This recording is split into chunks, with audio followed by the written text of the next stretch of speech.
ሴሌና ማሪ ጎሜዝ በሐምሌ 22 1992 እንደ አውሮፓውያን አቆጣጠር በአሜሪካ ቴክሳስ ተወለደች።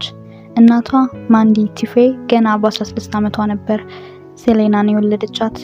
ቤተሰቡ በጣም በገንዘብ ችግር ይፈተን ነበር። ስለዚህ ነበር ሴሌና በቴክሳስ ውስጥ ብቀር እኔ እንደምፈልገው የተሻለ ህይወት ለቤተሰቦቼ ልሰጥ አልችልም ስትል የምትደመጠው።